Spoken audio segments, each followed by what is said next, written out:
Welcome to the Arts Council of York County, Dalton Gallery. Today we're here with Katie St. Clair to talk about her exhibit, Earthly Cosmology. How are you doing today, Katie? I'm doing well. Happy to be here in the gallery and see the space.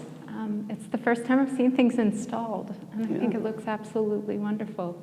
This presentation is exciting to see for the first time. Thank you. So one of the first things I want to talk to you about your work is what is your process when you're creating these paintings? Because they seem to have like your hand in them, but they also seem to be a little bit hands-off in the creation. So how does that work, your process, when you're creating these paintings? It's funny, the process is so important to me in the studio, awareness, and I think both in my research for the work as well as in the making of that work. And most of these are inspired by the things outside that we see, mushroom formations, in fact. And so there's always a chance with mushrooms. They always change. No matter where they're growing, they will adapt and morph.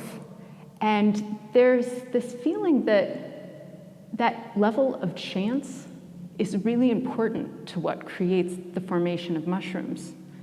If they're on one tree versus another tree, how much water we get that year.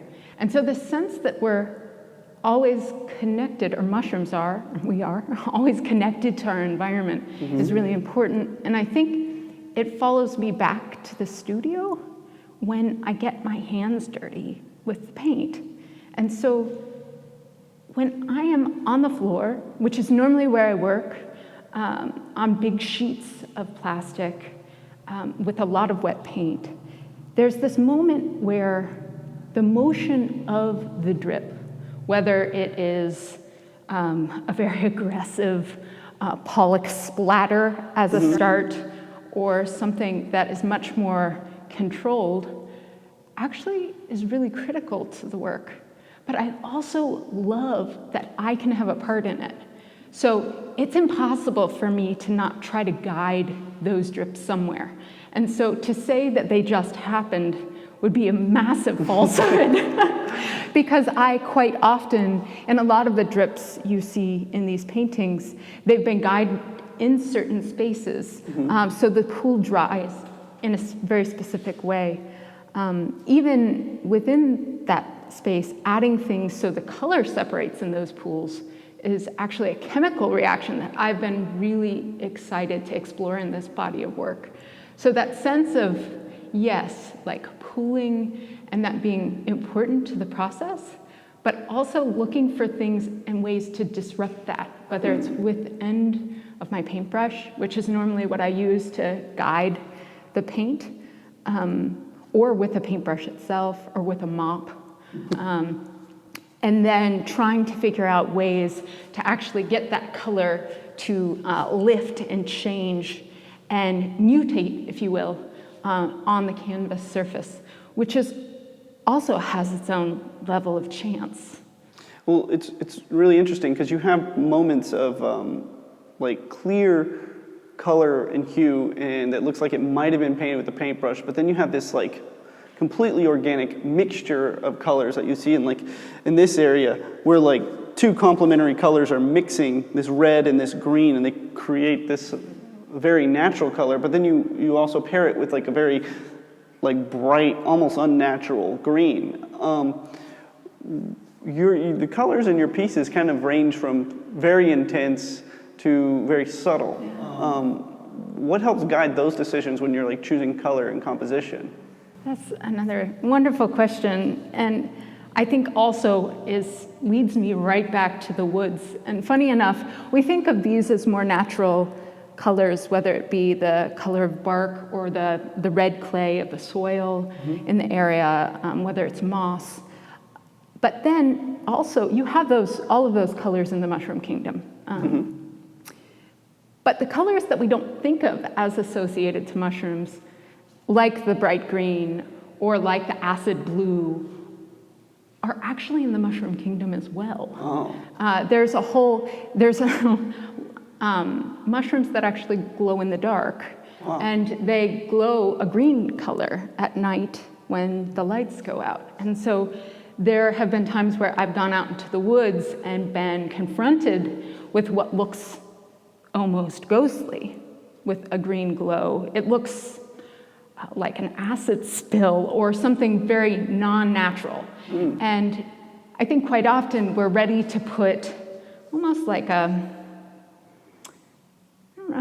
like identify things that are natural because they have natural colors. But we so rarely actually spend the time to open our eyes a little more to see the diversity of what exists, even in small ways.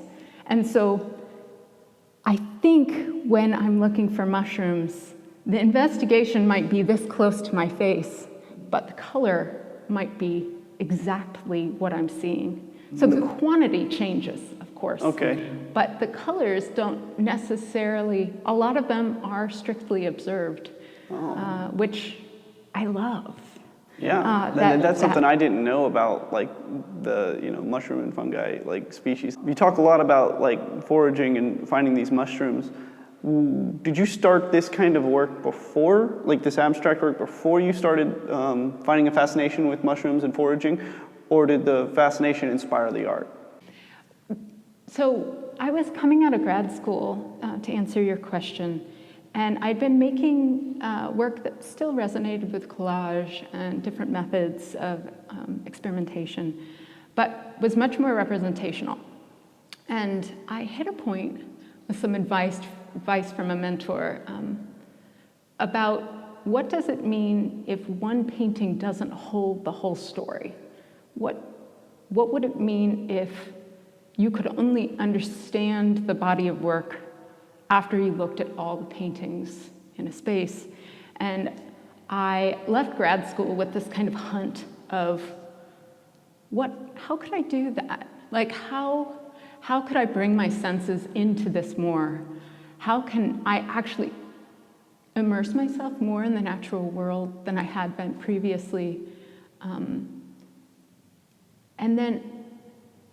And how can I do that in a way that feels really authentic, but also very observed? Because I love observation. I'm like, my eyes must be like one of my favorite sentences, although I love all of them, but I so enjoy spending time looking at formations of things. And that happened when I went to a residency in Ireland, actually. And I was able to follow these massive glaciers called glacial erratics around the landscape I was living. And I had no intention of, at the time, painting rocks, which I ended up painting rocks. I just was really curious at like seeing something on the horizon line and like walking to it and investigating it and having the experience of getting closer and closer and closer, and how much that world evolved and changed on the boulder as I approached it.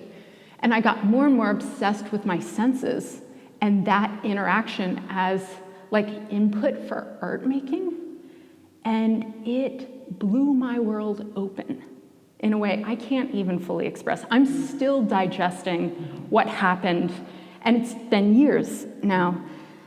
And when I came back to the United States, I ended up getting a job at Davidson College teaching painting and drawing. And I knew that I had come to a space that would become my home. I hoped it would.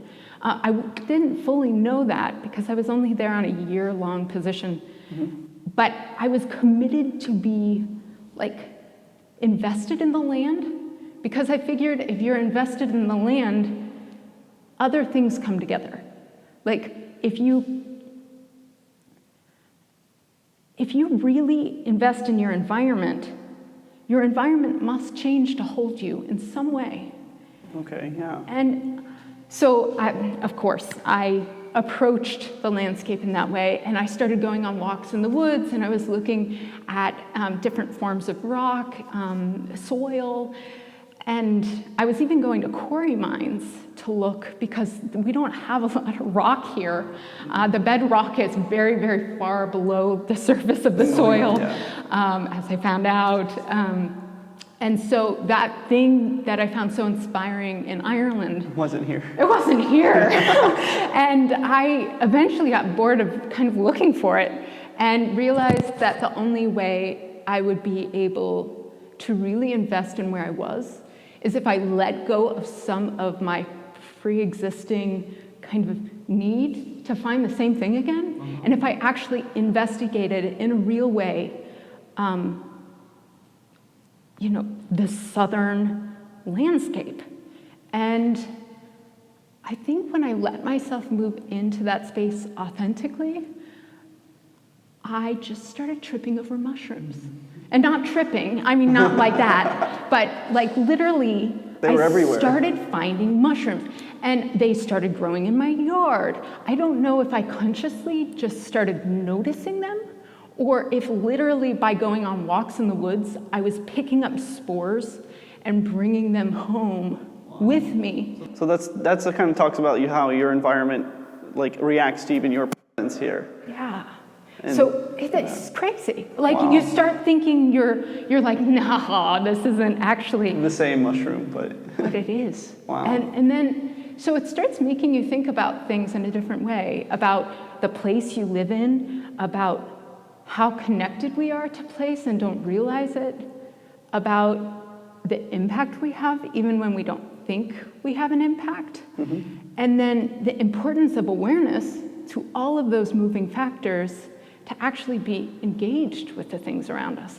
Because I think in that engagement I think there's wisdom there. I think there's something that sometimes we miss because we might be so busy that we can see when we slow down. And so for me, in these paintings, mushrooms became I love learning about mushrooms. I love mycology. People who love mushrooms are quirky individuals. I think that's amazing. I enjoy going to clubs. I've gone to meetings to discuss mushrooms. I've learned names and been inspired by them and named my paintings after mushrooms. They come into my studio. They are all over my students' paintings and drawings because I bring them into class. They've literally colonnaded my life in a really funny way. And I'm sure at some point they will move out as they came in. Or maybe they'll stick with me forever. But they've made me think differently about the things around me. So with that in mind, and like the inspiration and the like effect that your environment has on you, what do you think when people come to see this work, whether they see it in person or they see it online, what do you think? What would you like people to walk away with, like after they look at these paintings and observe them, and like observe them just as you observed like the landscape that inspired you to create them? What would you like for them to take away from observing this work? I think one thing would be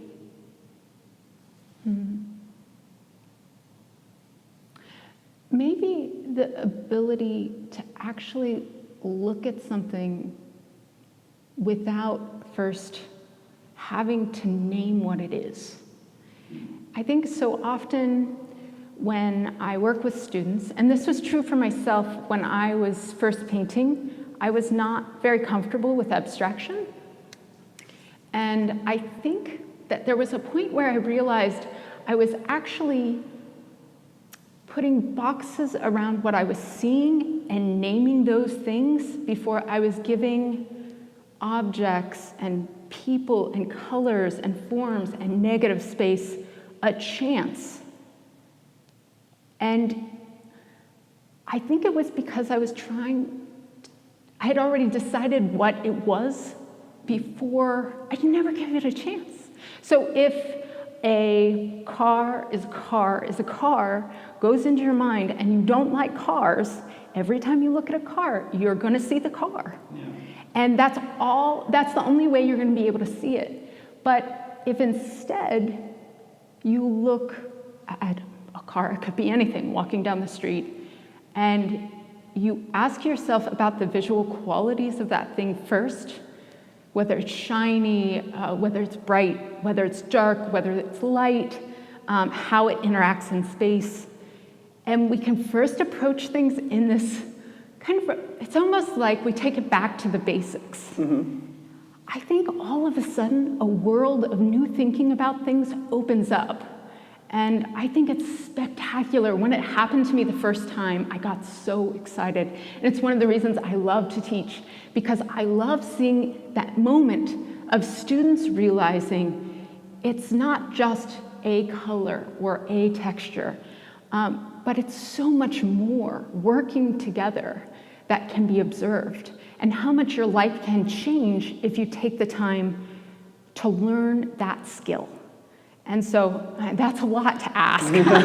But looking, if someone could really spend time, instead of judging these as mushroom, I never thought I'd make mushroom paintings, I never thought I'd make rock paintings, but take the time to actually see what they are, get up close, step back, and look at it not as a thing, but as something deeper than that. Which your work lends that quality to, because when you look at it, there's a myriad of colors, there's a myriad of values, there's also texture, and there's movement. There are all these like principles and elements of design, which are like right back to the basics in your work that the people can consume and like observe and be curious about. Well, I mean, and that's wonderful. So I want to thank you for coming down today just to talk about your work. And thank you for watching. If you'd like to see Katie St. Clair's work, it's on our website, yorkcountyarts.org. Thank you.